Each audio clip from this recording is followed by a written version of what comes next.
नमस्कार. हिंदू राष्ट्र संकल्पाचा अभियान सध्या सुरू आहे आणि त्याचबरोबर हलाल जिहाद असेल, पहिले सेमी आणि नंतर PFI याच्यावर असलेली बंदी आहे आणि त्यानंतर वक्फ बोर्ड याच्यावरचा विरोध आहे. या सगळ्या विषयांवरती चर्चा आपण आज करणार आहोत. नमस्कार, मी राजेश यावलकर. लोकशाहीच्या लोकलय निर्मित या लोकसंवादमध्ये, विशेष संवादमध्ये आपलं मनपूर्वक स्वागत. आज आपल्याशी संवाद साधण्यासाठी आपण आपल्या लोकलोच्या स्टुडिओमध्ये आमंत्रित केलेले चेतन राजहंस यांना मी आपल्या सर्व दर्शकांच्या वतीने चेतन राजहंस यांचं या ठिकाणी मनापासून स्वागत करतो. चेतनजी नमस्कार. नमस्कार. चेतनजी, आपण सनातन संस्था राष्ट्रीय प्रवक्ता म्हणून कार्यरत आहात. मूळ नागपूर येथील पत्रकारिता हा त्यांचा मूळ पिंड आणि आता हिंदू प्रचारक म्हणून सध्या संपूर्ण राष्ट्रात ते भ्रमण करत आहेत. देशभरात विविध पातळींवरती विविध राज्यांमध्ये त्यांचं मार्गक्रमण सुरू असतं आणि हिंदू धर्माचा प्रचार प्रसार प्रत्येक व्यक्तीपर्यंत पोहोचवण्याचा त्यांचा हा एक पिंड आहे. धर्म अध्यात्म प्रसार आणि त्याचबरोबर गेल्या 20 वर्षापासून सातत्याने धर्माचा प्रचार करीत आहेत, राष्ट्र सेवा ते करीत आहेत. म्हणून परम आदर या पुरस्काराने all India legal aid forum या संस्थेने त्यांना सन्मानित देखील केलेलं आहे. लेखन संकलनामध्ये विचार केला तर हिंदू राष्ट्र आक्षेप या विषयावरचं त्यांचं लेखन आहे. लोकशाहीतील दुष्ट प्रवृत्तीच्या विरोधातलं लेखनसुद्धा चेतन राजहंस यांनी केलेले आहेत आणि सगळ्यात जो महत्त्वाचा ज्वलंत विषय सध्या आहे तो हलाल जिहाद या विषयाच्यावर सुद्धा चेतन राजहंस यांचं संकलनासाठी त्यांचं सहाय्य आहे. मी आपल्या साऱ्या दर्शकांच्या वतीने पुनश्च चेतनजी यांचं या ठिकाणी मनापासून स्वागत करतो आणि आपल्याकडनं सुरुवातीला जाणून घेऊ इच्छितो की हिंदू राष्ट्र संकल्प अभियान या कार्याचं कशा पद्धतीने कार्य सुरू आहे आणि काय पद्धतीने आपण करत आहात आणि कसा तुम्ही संकल्प हा केलेला आहे? नाही, सगळ्यात महत्त्वाचं कसं असतं की हिंदुत्ववादी कार्य जेव्हा करतात तेव्हा त्यांच्या मनात एक हिंदू राष्ट्राचा हृदयात भाव असतो. तर हा जो हिंदुत्ववाद्यांमध्ये जो भाव आहे तो सामान्य हिंदूंमध्ये निर्माण व्हावा आणि त्यांच्या मनात या कार्यासाठी कुठेतरी कार्यात्मक संकल्प व्हावा, कार्य करण्याची त्यांची इच्छा व्हावी, त्यांना प्रेरणा मिळावी, या दृष्टिकोनातून भारतातल्या 23 राज्यांमध्ये आम्ही हे अभियान सुरू केलं आहे, हिंदू राष्ट्र संकल्प अभियान. आणि या अंतर्गत आम्ही ठिकठिकाणी व्याख्यानं, प्रवचनं, चर्चासत्र, परिसंवाद, हिंदू संघटन मेळावे आणि वेगवेगळ्या ज्ञाती संस्थांमध्ये बैठका, हिंदू समाजातल्या ज्ञाती संस्था, अशा प्रकारचे कार्य करत आहोत की ज्यातनं एक रीच वाढावा. जिथे जिथे हिंदू समाज आहे तिथे तिथे हिंदू राष्ट्राचा विचार घेऊन जाणं, त्यांना प्रेरित करणं आणि या कार्यात सहभागी करून घेणं, असं या संकल्प अभियानाचं स्वरूप आहे. आज याच संकल्पाच्या अभियानामुळे जळगावसारख्या एका जिल्ह्यामध्ये आपण आलो आहात. हो. जळगावमध्ये आपण काय काय पद्धतीचं काय अनुभवलं, काय काय आपलं कार्य सुरू आहे? मी जवळजवळ अंमळनेरला गेलो, तिथे मी मंदिरांच्या ट्रस्टींची बैठक घेतली. त्याच्यानंतर मला आठवतं की तिथून मी इथे हिंदू संघटन मेळावा जळगावमध्ये मोठा झाला, 250 लोक तिथे आली होती. त्यानंतर आम्ही धरणगावला गेलो. त्याच्यानंतर चोपड्याला उद्या आम्ही जात आहोत, तिथे दुर्गा दौडीमध्ये आमचा कार्यक्रम झाला, तिथे युवकांशी आम्ही संवाद साधला. जवळजवळ गेल्या 4 दिवसांमध्ये 8 कार्यक्रम आम्ही केलेत की ज्याच्यातनं आम्ही हिंदू समाजाशी थेट संवाद साधला आहे. वेगवेगळ्या भागातल्या लोकांशी साधला, अगदी दुर्गा उत्सव सुरू आहे तिथल्या मंडपांशी संवाद साधला आणि एक चांगला प्रतिसाद इथे आहे. आणि पूर्ण जळगावमध्ये फिरल्यानंतर हिंदू राष्ट्राची आवश्यकता काय हे एक मला प्रकर्षाने एक मुद्दा जो जाणवला तो मी इथे सांगू इच्छितो की आपण माझ्या दृष्टिकोनातनं हिंदू राष्ट्र म्हणजे अजून काही नाही, ते एक रामराज्य. पण ते रामराज्य खरोखर जळगावमध्ये आहे का हे जर मी कोणाला विचारलं तर सगळ्यांच्या मनातला एकच प्रश्न असतो की आमच्या इथले रस्ते खराब आहेत. गेल्या 75 वर्षात जळगावसारख्या शहरामध्ये रस्ते नसणं किंवा 75 वर्षामध्ये चांगले रस्ते न मिळणं हा लोकशाहीचा पराभव नाही का? आणि हा प्रत्येकाने सांगावा. प्रत्येकाच्या मनात त्या भावना होत्या की आमचं आयुष्य कमी झालं, काही सांगितलं आमचे मानेचे विकार झालेत, काहींनी सांगितलं आमची गाडी 15 वर्षाचं आयुष्य असतं पण 8-10 वर्षात आमचे शॉकअप खराब होतात, त्यामुळे हाडं आमची खिळखिळे झालेले आहेत. अनेकांनी या वेदना गेल्या 8 दिवसात जेव्हा गावागावात घराघरात पोचलो तेव्हा त्यांनी सांगितलं की खरोखर आम्हाला हिंदू राष्ट्रात चांगले रस्ते मिळतील का? हा प्रश्न मला महत्त्वाचा वाटला, कारण हा समाजाशी संबंधित प्रश्न आहे आणि म्हणून हिंदू राष्ट्र आवश्यक आहे. कारण आपण रोज कुठलीही वस्तू विकत घेतो त्याच्यात GST कर भरतो. आपल्या कराच्या वेतनातनं आपण लोकप्रतिनिधींना पगार देतो, मग तो नगरसेवक असो, लोकप्रतिनिधी असो, आमदार असो, खासदार असो. आणि हे लोक जर तिथे जाऊन आपली रस्ते साधी सामान्य गरज आहे रस्ते बांधणं, ही जर पूर्ण करत नसतील तर मला असं वाटलं आपण जे रामराज्य लोककल्याणकारी राज्याची जी कल्पना लोकशाहीत सांगितली आहे किंवा आपल्या संविधानात सांगितली आहे ती फार दूर राहिलेली आहे जळगाववासियांपासून, असं मला वाटलं. तुम्ही आता हे जे सगळं सांगितलं, मग हे सर्व जे राज्यकर्ते आहेत ते हिंदूच आहेत ना, तरी देखील तुम्हाला पुन्हा परत हिंदू राज्य कशा पद्धतीने मग? आज राज्यकर्ते आहेत पण मनाने सेक्युलर आहेत, मनाने भ्रष्ट आहेत, मनाने अनैतिक आहेत. त्याच्यामुळे असे हिंदू हे केवळ जन्म हिंदू म्हणता येतील. हिंदू राष्ट्रवीर असे राज्यकर्ते मला भगवंताचे कसं अपेक्षित आहे? मला असे अपेक्षित आहेत की जे खरोखर रामराज्याची अनुभूती देतील. छत्रपती शिवाजी महाराजांसारखं आदर्श नेतृत्व खूप वर्षांनी आज आपल्याला म्हणजे गेले 250-300 वर्ष होऊन गेले महाराजांना येऊन, आजपर्यंत महाराजांसारखा कोणीतरी झाला असं सांगणारा एकही राजकीय नेता आजपर्यंत आपल्याला मिळाला नाही. ही दुर्भाग्याची गोष्ट आहे आणि गेल्या 75 वर्षात लोकशाहीची शोकांतिका आहे. मला असं वाटतं की छत्रपती शिवाजी महाराजांसारखा आदर्श नेतृत्व ही काळाची गरज आहे आणि तसे राज्यकर्ते निर्माण झाले पाहिजेत, जी लोकशाहीने आजपर्यंत निर्माण केलेले नाही आहेत. तुम्हाला असा पूर्ण विश्वास आहे की या ठिकाणी हिंदू राष्ट्र तयार होईल? संपूर्ण भारताचा विचार करतो आपण त्यावर, असं होईल असं वाटतंय? अगदी होईल. असा हा आत्मविश्वास आहे की ओव्हर कॉन्फिडन्स म्हणता येईल? नाही, बिलकुल आत्मविश्वास हा आहे. ह्याचं कारण काळ महिमा. 1947 मध्ये भारत स्वतंत्र झाला तेव्हा धर्माच्या आधारावर फाळणी झाली. सीमेपार इस्लामिक रिपब्लिक ऑफ पाकिस्तान बनलं. भारत मात्र सेक्युलर बनलं. का बनलं ह्याचा शोध घ्यायला पाहिजे. कारण त्यावेळी कुठेतरी असं मानलं गेलं की हिंदू किंवा हिंदू राष्ट्र हा विचार कुठेतरी मागासलेपणाचा आहे. पण आज 75 वर्षानंतर तुम्ही जेव्हा विचार करता तेव्हा लक्षात घ्या की आज 2014 नंतरची घटना जी घडली, बदललेली राजकारणी जे बदललेत, राजकीय नेतृत्व सजग होऊ लागले, तसं तसं लोकांच्या मनात संसदेत गेल्या 3 वर्षामध्ये 4 वेळा हिंदू राष्ट्र शब्द येऊन गेलाय. नंतर जनसंसदेमध्ये प्रत्येक निवडणुकांमध्ये, विशेषतः उत्तर प्रदेशची निवडणूक झाली, नंतर महाराष्ट्राची निवडणूक झाली, प्रत्येक निवडणूक ही हिंदू राष्ट्राच्या विषयावरून चर्चा करून गेली. त्यामुळे हिंदू राष्ट्राची चर्चा 75 वर्षापूर्वी कठीण होती. पण आज निवडणुकांमध्ये असो, संसदेत असो, जनसंसदेत असो, या शब्दाचा पुकार व्हायला लागलाय. कालमहिमा अनुकूल व्हायला लागला की असं घडतं आणि धर्माला ग्लानी येते आपल्याकडे, पण धर्माची पुनर्स्थापना सुद्धा होते. हे आपल्याच धर्मात सांगितलंय. आपल्याकडे कयामतचा दिवस येत नाही की आलं आणि सगळं संपलं. आपल्याकडे धर्माची संस्थापना ही होतेच. त्यामुळे आज ग्लानी आलेली आहे जरूर, पण धर्माची संस्थापना ही होणारच आहे याची माझ्या धर्मवचनावर मला पूर्ण खात्री आहे. सत्यमेव जयते आपलं जर भारताचं घोषवाक्य आहे तर त्याच्यावर श्रद्धा ठेवणे माझं पण कर्तव्य आणि एक देशभक्ताचं सुद्धा कर्तव्य. 75 वर्ष ग्लानी? 75 काय, त्याच्या आधी पण मोठी ग्लानी होती. 1000 वर्षाचा गुलामीचा इतिहास भारतात. आपण काय केलं इतक्या वर्षापासून? एवढी सगळे असताना देखील, सनातन प्रभात सारख्या संस्था आपल्या बरोबर असताना, हिंदू राष्ट्राच्या आपल्या, तरी देखील 75 वर्षापासून आपण हे बिंबवू शकलो नाही. हे आपल्यामध्ये कुठे कमतरता असं वाटत नाही? नाही, ह्याचं काळ मी तुम्हाला सांगितलं की काळ अनुकूल नसणं ही सगळ्यात मोठी गोष्ट. जेव्हा ग्लानी आलेली असते ना, ती काही 1000 वर्ष टिकते.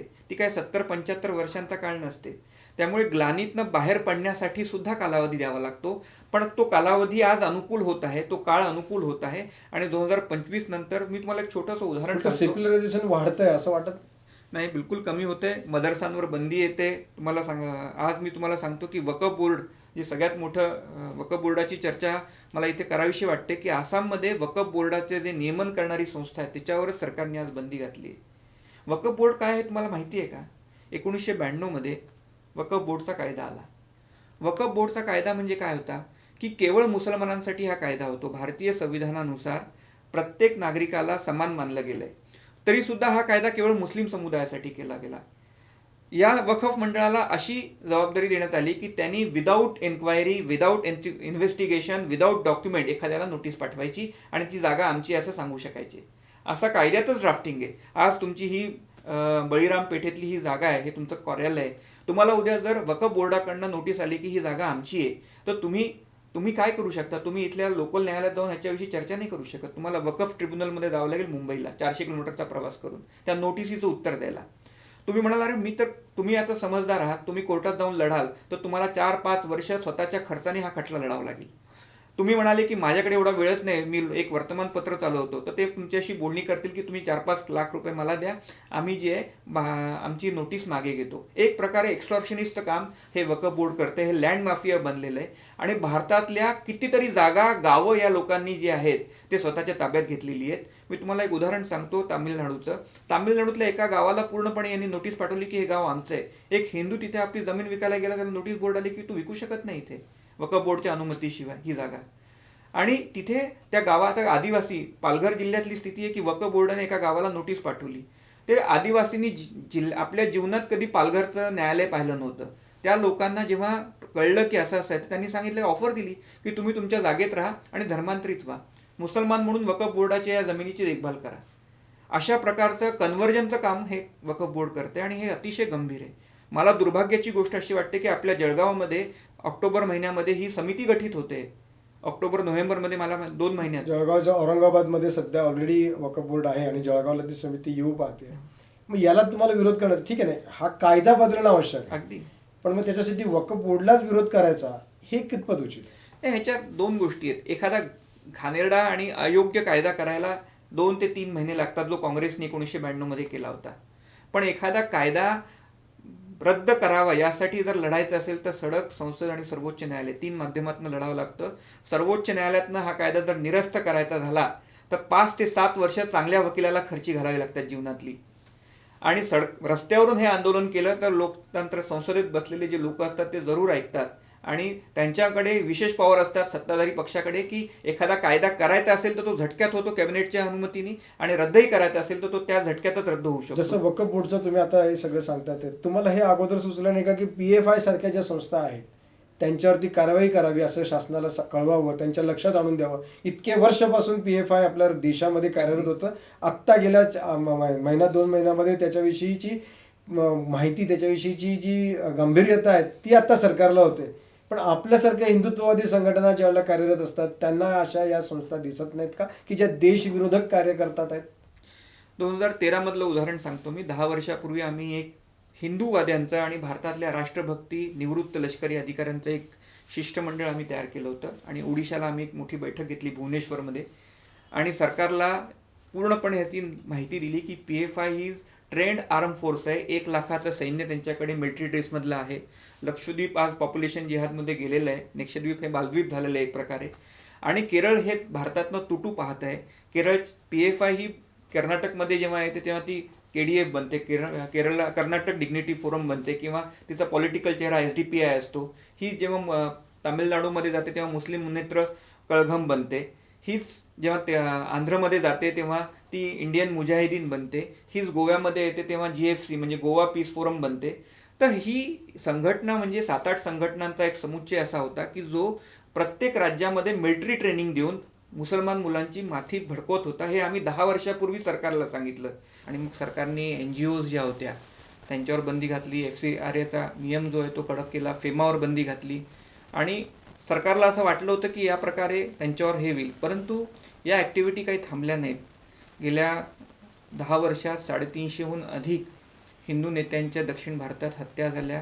हिजाबचं आज जे मोठं आंदोलन सुरू आहे ते PFIने समर्थित केलं होतं. शाहीनबागचं आंदोलन त्यांच्याकडनं समर्थित होतं. दक्षिण भारतात जेवढ्या काही आतंकवादी कारवाया सुरू होत्या त्या PFIच्या मार्गदर्शनाखाली सुरू होत्या. प्रवीण नेट्टारूची हत्या झाल्यानंतर आम्ही पुन्हा सरकारशी बोलणी सुरू केली. सरकारला म्हणजे अगदी तुम्हाला सांगायचं तर भाजपच्या कार्यकर्त्यांना, भाजपच्या नेत्यांना त्या मंगलोर जिल्ह्यामध्ये प्रवेशबंदी नाकारण्यात आली गेल्या महिन्यात. इतक्या मोठ्या प्रकारचा जनक्षोभ तिथे झाला आणि त्यानंतर सरकारने ED, PFI, ATS आणि NIA या सगळ्यांनी मिळून एकाच दिवशी कारवाई करायचं ठरवलं. कारण यांची आर्थिक रसद कुठून होते हे कळत नव्हतं. सरकारकडे पुरावे नव्हते बंदी घालायला.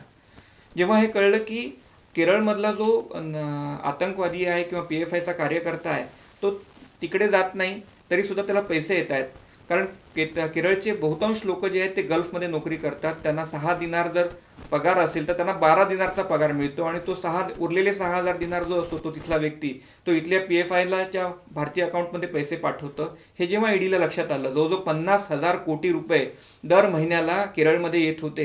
हे जेव्हा चाचणीतनं आढळलं तेव्हा गेल्या 22 सप्टेंबरला सरकारने ही कारवाई केली. ED, ATS आणि NIA आणि आज बंदीचं हे जे संकट आहे हे टळू शकलंय. मी इथे सांगू इच्छितो की हिंदू संघटनांनी वारंवार पाठपुरावा केल्याने, जन उद्रेक दाखवल्यामुळे आज ही कारवाई होऊ शकली आहे. आज म्हणतात की हे पॉलिटिकल अजेंडा होता, कर्नाटकमध्ये निवडणुका समोर आहेत म्हणून सरकारने हे केलं. जे काय असेल पण हिंदू संघटनांनी ह्याच्यात जे काम केलंय ते आपण विसरू शकणार नाही. जो भारतीय वस्तू उत्पादनं जी असतात त्यांना हलाल सर्टिफिकेशन दिलं जातं. खरं तर फूड स्टँडर्ड ऑथॉरिटीकडनं FSSAI जे आहे किंवा FDI जे असतं त्यांच्याकडनं भारतातल्या प्रत्येक वस्तूला जे आहे सर्टिफिकेशन दिलं जातं ऑफिशियली. पण मुसलमानांनी सांगितलं की बाबा आम्हाला आमचं जे हे मिळतं ते इस्लामच्या दृष्टिकोनातनं वैध असलं पाहिजे, म्हणजे हलाल असलं पाहिजे. इस्लामच्या दृष्टीने लीगल म्हणजे हलाल, इस्लामच्या दृष्टीने इल्लीगल म्हणजे हराम. तर हे हलाल फूड आहे की नाही हे आम्हाला कसं कळेल? तर या दृष्टिकोनातनं सर्टिफिकेशन देण्याची एक व्यवस्था हलाल सर्टिफिकेशनच्या नावाखाली काही इस्लामी संस्थांनी सुरू केली, सरकारने नाही केलेली ही बेकायदेशीर व्यवस्था आहे. जमात ए उलेमाए हिंद ही जी ट्रस्ट आहे, ही ट्रस्ट जी आहे ती ह्या प्रकारचं प्रायव्हेट सर्टिफिकेशन देते. जसं हल्दीराम आहे, तर हल्दीरामकडनं एका उत्पादनासाठी 43,000 रुपये घेतले जातात आणि त्याला त्या उत्पादनासाठी हलाल सर्टिफिकेशन दिलं जातं.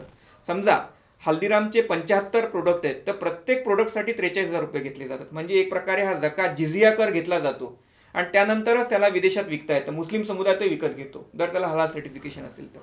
या माध्यमातून जमात उलेमा हिंदनी इतक्या मोठ्या प्रमाणात निधी गोळा केलेला आहे आर्थिक हिंदूंच्याच उत्पादकांकडनं, आणि याच्यातनं एक टेररिस्ट फंडिंग सुरू केलेलं आहे.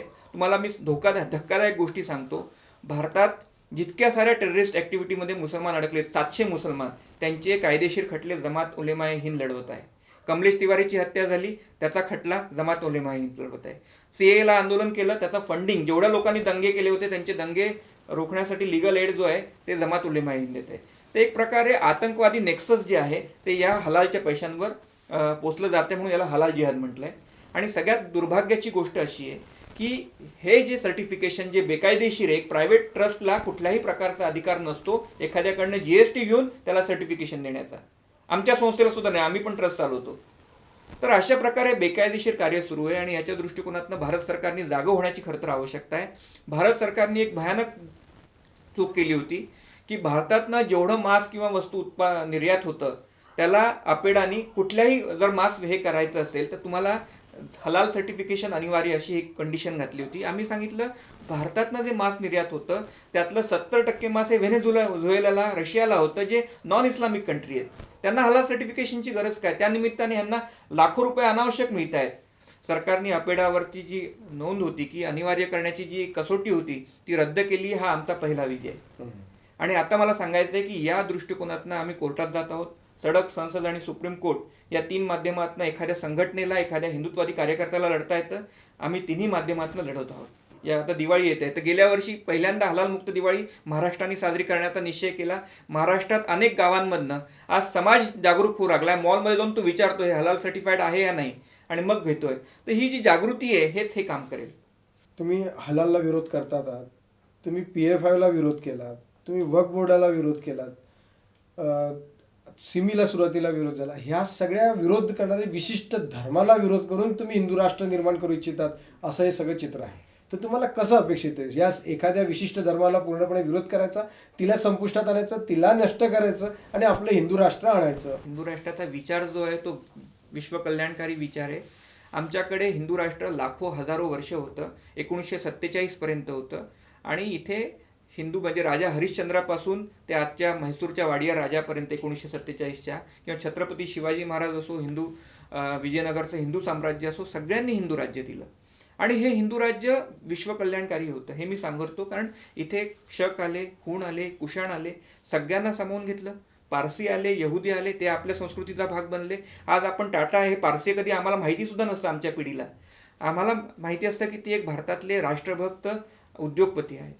तर ह्या प्रकारची जी व्यवस्था आहे, एक धर्मनिष्ठ आणि राष्ट्रनिष्ठ जीवन जगण्याची एक प्रगल्भ संस्कृती आणि व्यवस्था म्हणजे हिंदू राष्ट्र आहे. हे कुठेतरी एखाद्या धर्माला विरोध करण्यासाठी जन्माला आलेलं नाही आहे, किंवा हे कुठेतरी एखाद्या द्वेषातनं उभं राहिलेली व्यवस्था नाही आहे. ही एक विश्वकल्याणकारी व्यवस्था आहे. छत्रपती शिवाजी महाराजांनी ही व्यवस्था हिंदवी स्वराज्य स्थापन करून दाखवली होती. सगळ्या जाती पंथांचं कल्याण करता येतं हिंदू राष्ट्र स्थापून, हे छत्रपती शिवाजी महाराजांनी महाराष्ट्रातनं दाखवून दिलं होतं. अगदी तसं आपल्याला हिंदू राष्ट्र हवं आहे आणि तशी कल्पना भारतातल्या हिंदू संघटनांच्या मनात आहे. कुठेही एखाद्या धर्माला त्रास देऊन किंवा एखाद्या धर्माचा विद्वेष करून अशा प्रकारची नाही आहे. पण आजच्या लोकशाहीमध्ये ज्या प्रकारचं तुष्टीकरण आणि जिहादला समर्थन चालतं ते मात्र या हिंदू राष्ट्रात नसेल, हे मी तुम्हाला इथे आवर्जून सांगतो. सगळ्यांचंच कल्याण झालं पाहिजे, विश्वाचं कल्याण झालं पाहिजे. आम्ही प्रार्थना जरी करतो तर आम्ही विश्वकल्याणाची करतो, आम्ही यज्ञ करतो तर विश्वशांतीसाठी करतो. तर हीच तर हिंदू राष्ट्राची मूळ पाया आहे ना. यासाठी आपलं आता पुढचं मार्गक्रमण काय, ध्येय कसं राहणार? अगदी सगळ्यात महत्त्वाचं म्हणजे भारतात ही जर संस्कृती, ही जी प्रगल्भ व्यवस्था, प्रगल्भ विचार जर रुजवायचा असेल तर सातत्याने आपल्याला समाजात, समाजमनात जागृती केली पाहिजे. त्या दृष्टिकोनातनं हे हिंदू राष्ट्र संकल्प अभियान चालूच आहे. आणि मी तुम्हाला सांगू इच्छितो की गेल्या 10 वर्षात आम्ही 500 हिंदू संघटना, भारतभरातल्या 23 राज्यातल्या, नेपाळ, पाकिस्तान, श्रीलंका या देशांमधल्या 500हून अधिक संघटना एकत्रित खांद्याला खांदा लावून हा जो एक प्रगल्भ हिंदू राष्ट्राचा विचार आहे तो घेऊन आम्ही समाजात जात आहोत. समाजातल्या वेगवेगळ्या ज्ञाती संस्था असो, समाजातल्या भाषिक संस्था असो, समाजातल्या व्यापारी संस्था असो, समाजातल्या अधिवक्ता असो, मीडिया असो, अकॅडमिया असो, विद्यालय असो, अशा वेगवेगळ्या प्लॅटफॉर्मवर जाऊन आम्ही या प्रकारची जागृती करत आहोत की अशा प्रकारचं एक हिंदू राष्ट्र आपल्याला हवं आहे की जे सर्व जाती पंथांचं कल्याण करेल आणि जे आजच्या काळात होऊ शकलेलं नाहीये. आज लोकशाहीने आपल्याला एक वोट बँकची घाणेरडी राजनीती असलेलं व्यवस्था दिली, ज्यातनं एक तुष्टीकरण नीती आहे, तिथे कुठेतरी भ्रष्टाचार आहे, तिथे कुठेतरी सदाचाराला विरोध आहे, अनैतिकतेचं समर्थन आहे.